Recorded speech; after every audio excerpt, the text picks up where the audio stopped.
Hi guys, this is Yashwant Vijaykumar. I'm a project lead at the Adobe Experience Platform, specifically with the Unified Profile team. Today's talk is going to be about how Adobe does a significant amount of throughput using Apache Spark. Today's goal is I want to keep it as simple as possible. The first thing is to share tips and experiences from our different use cases. The second thing is hopefully it saves you at least an hour of your time. One thing I've kind of realized over the years is we always think like we're doing something very niche. And then the more people I speak to, them like, oh my God, why didn't you tell me this before? So it's kind of a compilation of those kind of tips and stuff that I've come across that I want to share. Um, Setting the agenda, right? What do I mean by processing? I want to actually look at it at multiple levels. So I've split the talk into three different parts. The first is when we say throughput, we also have ingestion, like how we get the data in. So we have a throughput associated with that. The second part is like evaluation, like, query processing. So that's the more common throughput that we usually talk about, but probably it's me. The third thing is Redis. I just want to go a bit about how it kind of applies to a lot of the use cases that we've seen and how we can get a bit of extra juice from it. Let's talk about the ingestion scenario a bit now. Um, the unified profile team basically ingests data from a lot of different sources, like Adobe Campaign. Adobe Campaign is, for those who don't know, it's like an email targeting solution. So all the batch and blast and stuff like that. A lot of marketing use cases here. AEM is like website building. Adobe Analytics is one of the largest web analytics vendors out there, and then also like Adobe Advertising Cloud. So you have a plethora of like marketing information flowing in for all these different clients that we have. And the data can be in multiple formats. It could be JSON, Parquet, Protobuf, but the key thing is once it lands into a platform, it's in this XDM or the experience data model. This is a standardized data model that we have for the marketing use cases. Once it gets there, it gets into the unified profile store, which basically gives you like a 360-degree view into marketing use cases. Like I could make a query like, hey, get me all the people who who saw an advertisement for Photoshop but did a trial of Illustrator in the last 3 weeks, and did not get an email from Adobe in the last 30 days. So you could make a lot of complicated and powerful segmentation use cases just with your first party data or third party data. But the key thing that we're going to focus on once it gets there, we're going to focus on the statistic creation once it gets into the unified profile store. So with respect to the ingestion thing, so all of this is getting piped into, say, a Kafka topic. So you have a fire hose of data flowing in. So, and we're going to build statistics on top of them. Okay, so that's the setting of what we're going to talk with respect to the throughput. The first thing is we're going to go over knowing what the lag is. Before we go into throughput, right, we need to know what we need to measure.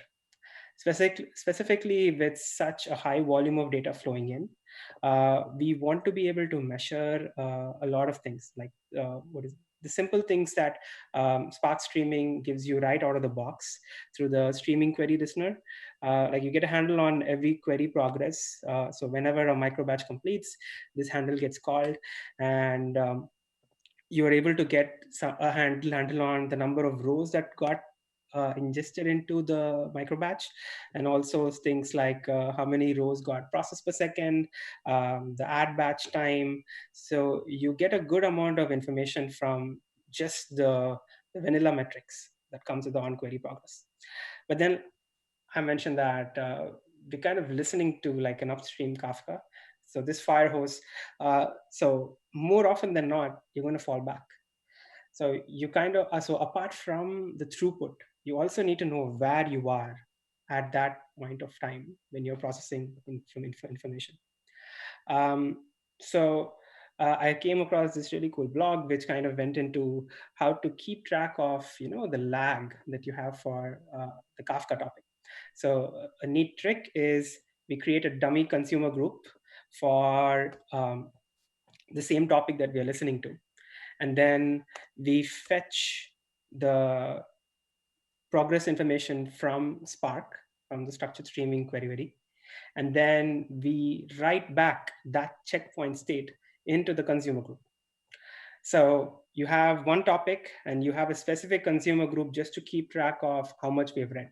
And that we are feeding in it through the Spark streaming query listener. And once you have this registered, you can use like Burrow, for those of you familiar with Kafka Burrow, and you can keep track of the lag that you have.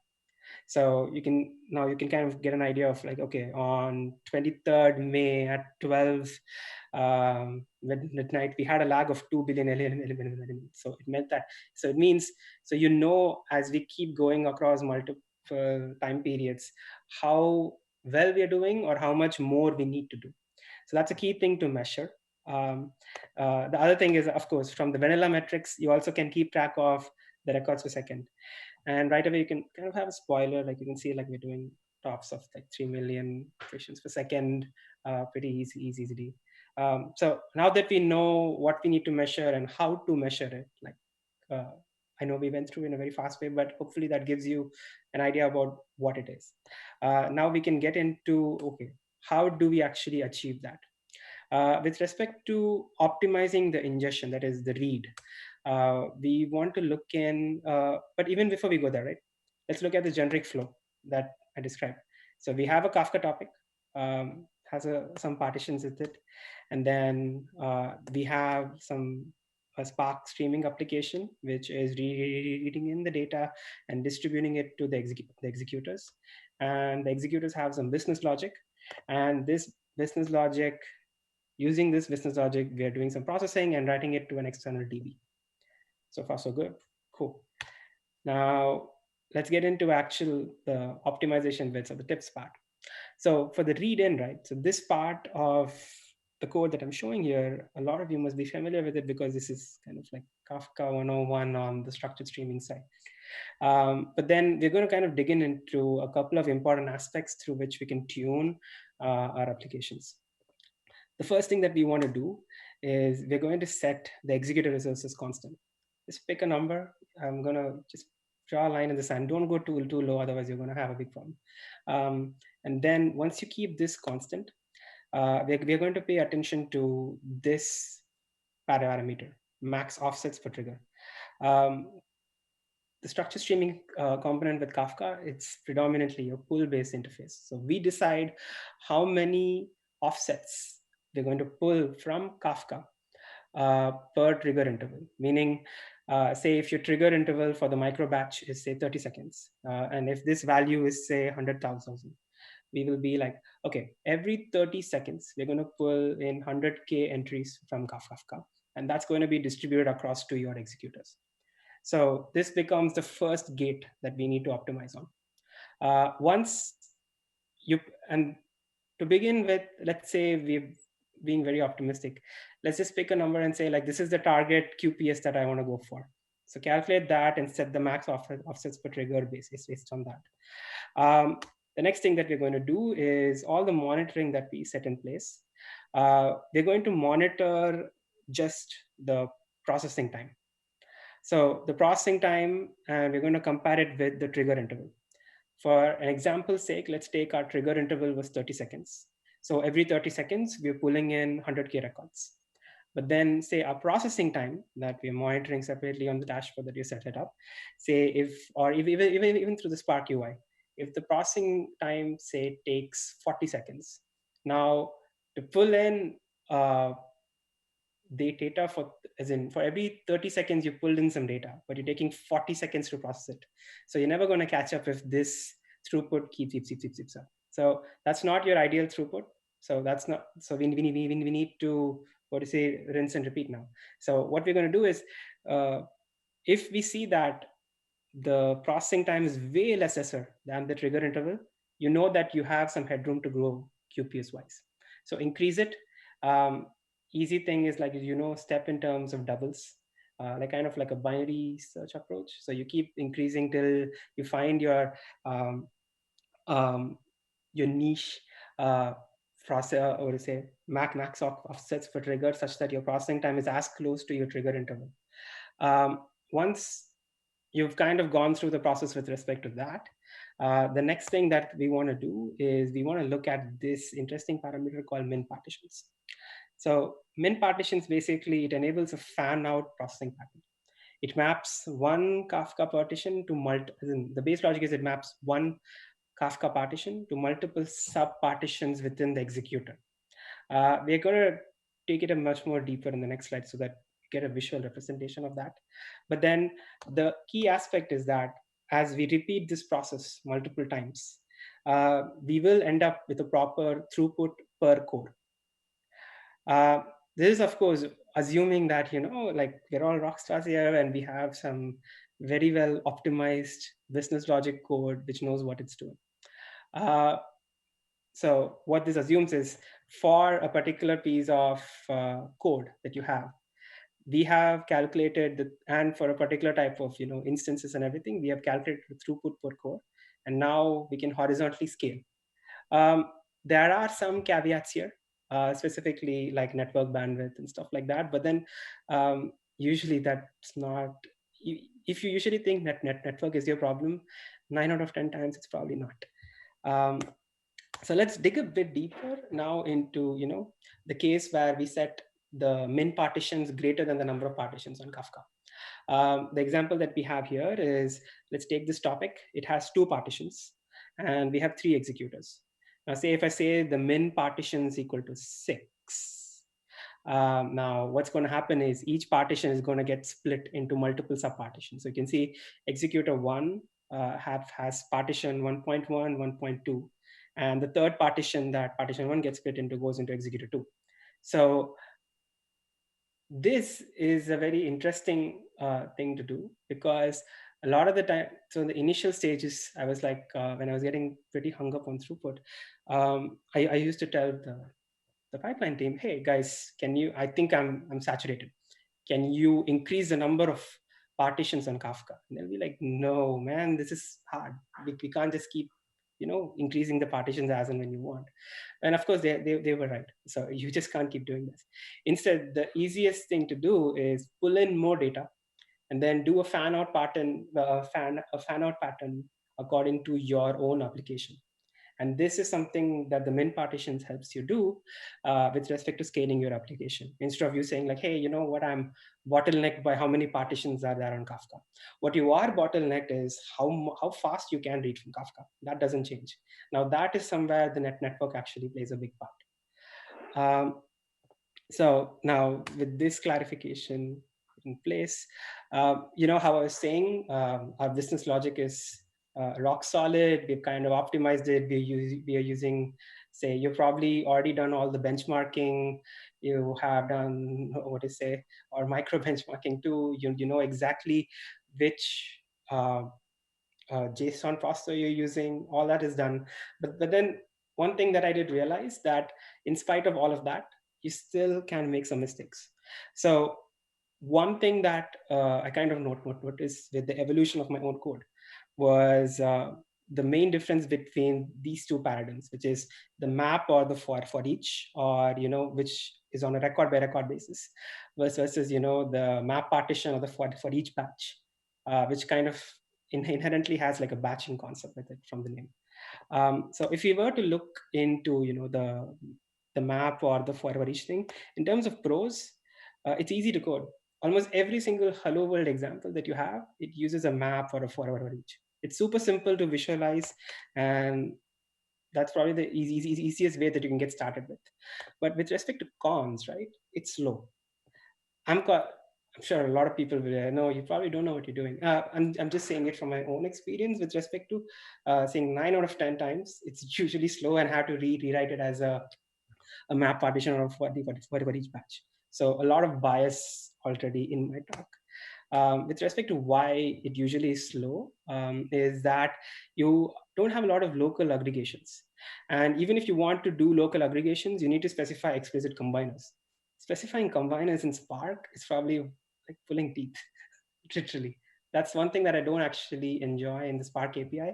But yeah, the next thing is it also spawns up a lot of individual tasks. I It's probably good or bad, depends on the situation. And then the main thing that I feel is a lot of the times we have downstream processes. So it's very hard to get the connection management right when you're using the individual record by record processing. Of course, the for each writer is a notable exception, but I kind of like a bit more granular control with my stuff. If you get to the map partition and or the for each batch paradigm, right? In terms of the pros, you have explicit connection management. We will look at an example for it next. And then the next one is, so this helps you, batch things much more easily, and you can reuse the connection more efficiently. The other thing is you can have local aggregations using, like you can, any data structure like hash maps or sets. You can use it at the partition level and then go for it. So you get like local aggregations and you have complete control over it. The next thing with respect to cons is that when you look at it, it's not exactly easy to visualize. Um, and also you need a lot more upfront memory. So on the map side or the for each side, you're doing record by record. Here, you are actually simulating the batching process. So your input load is going to be significantly higher. So you would need to reevaluate your executor memory and stuff like that based on this workload. It's not just going to be like, oh, I have the exact same instances, I'm just going to port it over to map partitions and batch it will work. No, that doesn't work that way. Yeah, of course, like I said, it's uglier to visualize. Now we're going to look at, there is one thing. Like I said, memory is one thing, but there's also CPU. Usually we don't bother to change our Spark task CPUs. It's usually set to 1 or 2. But then depending upon how well you are batching or parallelizing within your map partitions or your for each batch, you might want to add a little bit more juice to your Spark or task CPUs. Now, if you look at an example, right, this is from another talk in the same Spark Summit. This basically creates some Bloom filters of an event stream that's flowing in. And we're using a for each batch construct to see what, and then we're going to build the Bloom filters and ship them off to Redis.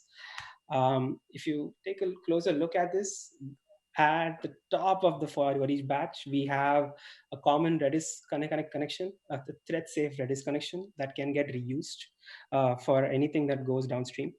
And then the next part, you would see that we have a local aggregation by, like getting all the unique products in a batch. So this is just a set. So you've kind of gotten a local aggregation at the for each batch level. And then once you've gotten that, you can see that we are doing an update of the Bloom filter to the downstream Redis by using the common connection that we have. The key thing to note is this for each could easily be parallelized in threads or async, which whatever gets you going. And then with respect to connection management, we can issue an explicit clause so that we can rest easy that we are not causing a lot of issues with respect to connection management on the downstream database side. With wrapping up this example, if we were to go into the next slide, another common thing while dealing with such high throughput input, as in when the input itself is coming at such high volume, what you're going to see is your process might start off doing well, but then after a day or two, these are long running apps. After a day or two or even hours, you're going to see some degradation. It could be in the machine, it could be in garbage collection or something like that. So a subset of your tasks might slow down. You'll be like, well, why should that happen? It started running, it ran well for 2 hours or 3 hours or 24 hours. Why is this happening? So to get over that, so Spark has this extremely neat feature called speculative execution. So what exactly happens is that if speculative execution is set to true, if you have some slow running tasks, they are parallelly launched on other executors.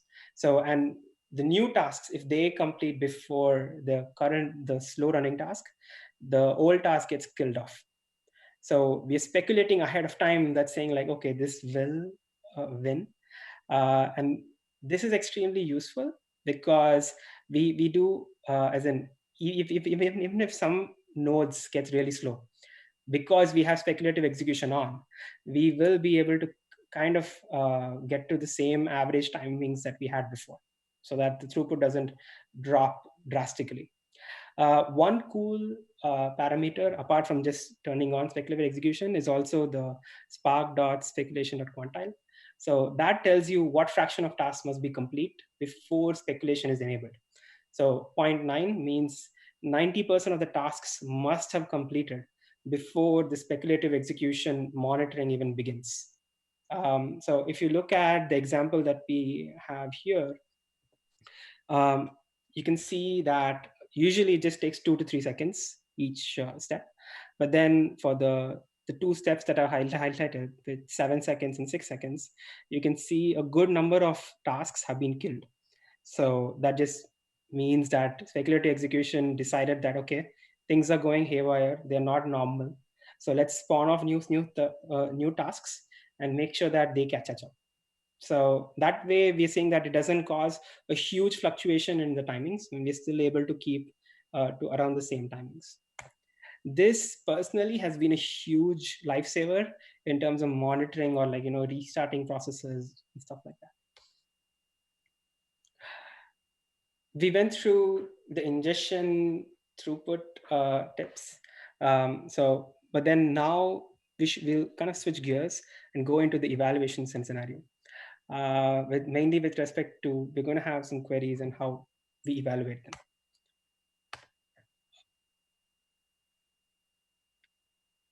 First, let's get some context with respect to what we are going to evaluate, or what is the structure like. The main goal that we have here is that we want to run as many queries as possible in parallel on top of a denormalized data frame. What do I mean? If you were to visualize it, say you have query 1 to query 1000. So in our specialized use case that I have for my team, what we want to do is we want to take these 1000 queries and we wanted to run on top of like a large denormalized data frame. The key thing is here, we don't rely on the Spark cost-based optimizer. The main reason is every query needs to look at every row. And the subset of fields that the queries are interested in could be all the fields in the entire, all the columns in the data frame. So this means that all the push down, pull down, all the filters don't work. So we don't need a cost-based optimizer because it's always a full table scan. So given this perfect storm, how do we optimize? And add to it, the next thing is that we wanted to have like kind of an interactive processing layer. So as soon as someone submits the query, we wanted to get, so someone's on the other end waiting behind a UI to get realistic results forward. How do we get real-time results for others? And so that's going to mean like by real time, I mean the queries need to finish in, seconds, like 10 seconds, 20 seconds at max. So given this problem statement, some things that we found that were blocking, so we are going to look at them. The first thing is how we learn to cache our physical plants. This was a good one, mainly because in the case where you're repeating queries over the same data frame, kind of took some inspiration from the RDBMS lambda. So where specifically we have prepared statements in RDBMS, like the example that we have here, the insert into products, you can see that it has it's templatized, the values are templatized. So this avoids repeated query planning by just using that template. So what that means, the compilation process, that is the parsing, optimization, and translating to a physical plan of execution, happens way ahead of time. And then values are substituted within it. So if we are doing the same processing again and again in Spark, is it possible for us to have something like a prepared statement? So I have the example over here, but then in the next few slides, we'll actually go over this example itself and see how we can cache this query plan. With respect to now, a lot of you will be like, okay, that's fine. Why do you still want to do this? What was the problem that you were facing that you wanted to cache this? Our data frame has like thousands of nested columns. Just printing this query plan, right? When you go on the debug mode, it caused an overflow while printing to the logs. Literally, you can't copy paste it. The time for query planning varied largely. It was completely a factor of the number of columns that we have. So it was 2 to 3 seconds. Usually you see that in like, milliseconds, 2 to 3 seconds, sometimes even 5. So depending on which organization we are running this query on, it could go crazy. So when you're talking about like, interactive queries, when total runtime is less than 10 seconds, 30% of the time is a good amount of over. So there was this very interesting Stack Overflow question that was unanswered, which kind of led us to go in this the direction. So with respect to status quo, right, we will take a simple data frame. Once we go to the next slide, we'll take a simple data frame like the event data frame. It has a bunch of events flowing into it. What we're going to do is like for each partition, as in we're following all the good practices that we specified before. We're going to do, and for each row within that partition, we're going to do some IO operation. So in this case, the IO operation is our print. We're just going to print the event type. So it's fine to simulate our case.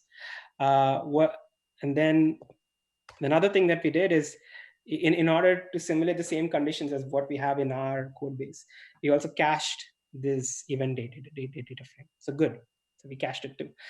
If you look at the query plan over here, you can see that it's actually doing an in-memory table scan, deserialized to object, map partitions, good. All good. Looks good, right? That's fine. But then, and time taken is 1 minute and 40 seconds. But then the query planning stage for this took around, what would I say, 8 to 10 seconds when we ran that.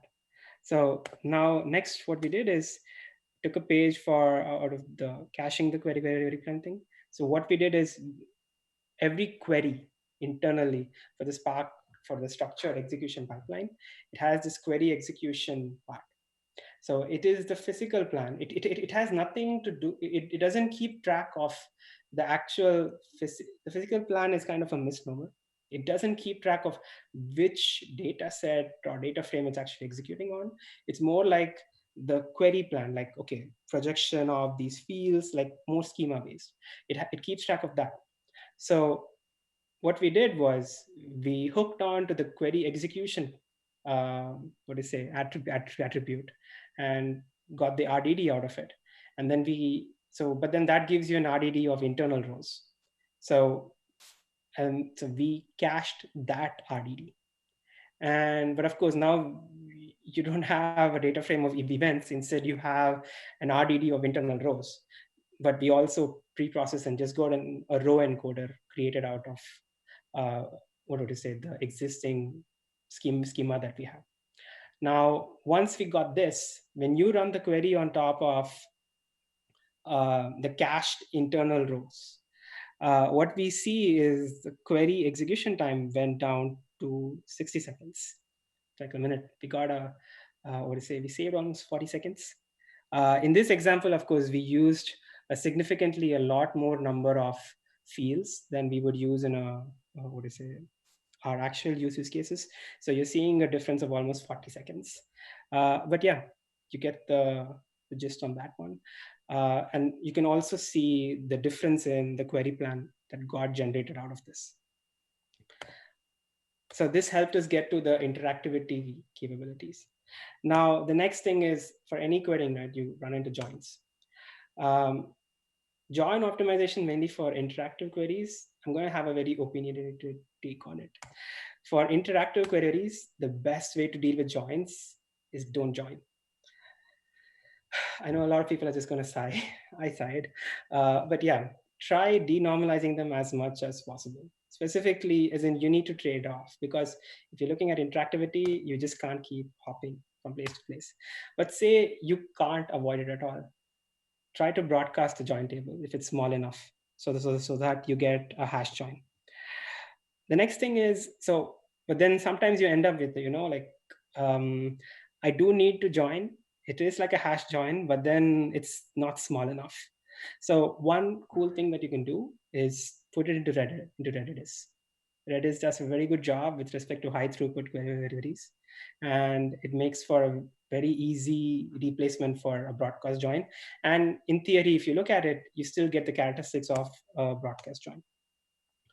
Once the data for this interactive query starts getting really large, and if you have the join and you're going to have shuffle, you don't like shuffles and shuffles don't like you. So you'll see that very quickly. Sort merge join would be the default join, unless the cost optimizer kicks in and tells you to do something else. So the best thing, again, if you can, avoid the join altogether. The next big thing is skew. Skew data, the worst thing one of the worst things that you can see in the Spark UI is like you see that, 99% of my tasks have completed, one hasn't completed. And then you feel like, hey, shit, this is not going to work out. So even if 99% of the job got done, still that 1% that didn't get done will fail your task. And usually that is because the default partitioning scheme of your data frame might not be good.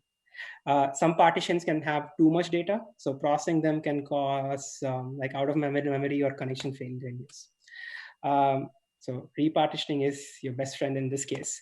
Spark has this neat utility to do, DF to repartition, and can use some column and do it. A lot of you will be like, hey, I know this already, that's fine. But then sometimes this might not be enough. So what we do is we add some salt on top of it.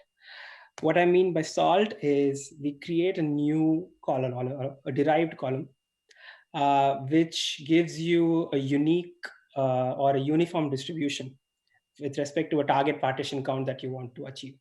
If you want to keep the same partition count, that's still fine, but then you can get a new target partition count, and then try to repartition it across that. Now the question will be like, okay, fine, but how? The sol key sounds fine. You get a uniform distribution, you repartition it. But how do I know what is this target partition count that I'm referring to? So one quick trick that actually helped, without us spending a lot of resources on top of it, is that we just sampled it, like a bit of random sampling. A key aspect that came up in a lot of our investigations was that the recommendation was every Parquet partition to have like a 128 MB size. So this recommendation did hold up, because it kind of mimics the HDFS block size too. So what we do is we sample a small portion of the large data frame. Even a head might be enough. And then we estimate the size of each row and we extrapolate it. So the sample function that I have here, all it does, it just looks at the top, say 5,000 rows or something like that, looks at what size it is, gets a size per row. And then based on that, we try to see how many 128 MB partitions we need. And voila, you get your estimated partition count. This heuristic has actually worked out really well. We've been testing this for over a year, and this kind of has worked out. If you guys have better heuristics, I'll definitely be interested in knowing. So let's put together all this stuff that we've been talking about, right, with respect to the interactive query processing. So we ran a test. So we have a data frame. It has 13 million entries in it, roughly. The schema has around 800 nested fields. So it's going to run into the query plan problem. So before, you can see that it took 23 seconds, which is not bad. And it has like around 8 partitions that we're operating on top of. after we put all the GAN that I spoke about right now into practice, you can see that we have we have repartitioned to around 32 subpartitions in the Parquet. And with all the other coding practices that we put into place, you can see that it just took a mere 6 seconds to process. So that's like around 2.1 million records per second. So yeah, so all of this put together definitely helped us in achieving the throughput that we wanted for the interactive case. One thing that I do want to touch on, apart from this, is a common design pattern of trying to put Redis everywhere. I'm kind of guilty of that, but then sadly, it just kind of fits in a lot of places and helps us out. With respect to Redis, I'm not going to go too deeply into every single thing, but some uncommon use cases are, you could maintain Bloom filters and HL on Redis, but write to them from Spark. You could also get interactive counting instead of using accumulators. Accumulators have a lot of issues, but instead of using accumulators, you could use the Redis counters with pipelining to get your interactive debug metrics. Then another thing is, if you want to simulate like kind of an event queue system for a long-running Spark job, you could also use Redis to convert any batch Spark job into an interactive Spark. A key thing that while using Redis and Spark, that is specifically Redis inside Spark, is the pipelining and the batching aspect. So just to end it, we're just going to touch on a bit about Redis pipelining, because that kind of commonly features both, like in the ingestion optimization, as well as the interactive processing up to optimization. So for Redis pipelining, without pipelining, if you were to simulate a bunch of operations, right? So client says, do something, server says, yeah. Client says, do something again, server says, yeah. So you kind of have this bounce back. With pipelining though, what happens is the client says, hey, do A, B, C, and D, and just pushes it. So it's like a batch. And then the client reads everything together and then says, okay, fine, I'm going to do all of this together. With Redis, this works really well because on the server side, it's able to read multiple commands with the same read command from the socket. And at the same time, it's able to, once all the as in each operation gets done, it's able to put all of the results on a single packet back. Not a single packet, but then it's able to write back at the same time. So in terms of throughput, with pipelining, we get a huge benefit in Redis. And then now when you put together, the whole microbatching, proposal that we're saying, like try batching as much as possible, and you put the pipelining into place, they kind of make a pretty good fit. So if you take an example of this code that we have over here, what we have is we've created this for each batch in an event stream. We're going to first set up a common Redis connection on top. To enable pipelining though, what we're going to do is we're going to set the flush to false. So that means that as soon as the command comes, it's not going to be placed on the wire and it's not going to go all the way to Redis. So then what we do is we are going to do some local aggregations with respect to the operation that we want to do. And then before we start writing to Redis, we're going to microbatches. So we're going to batch it within the microbatch itself. So we're going to, with a group size, like say 10 or something like that, or whatever you feel is the right group size according to your operations. Once you have that, you can start pumping in messages. So all we're doing is just repeatedly adding messages. At this point, the key thing to note is not a single message has gone to Redis yet. Once the individual batches are done, we call an explicit flush, and only then does the result go there.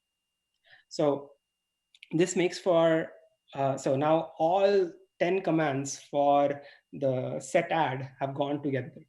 So this way you're going to see a huge jump in your throughput.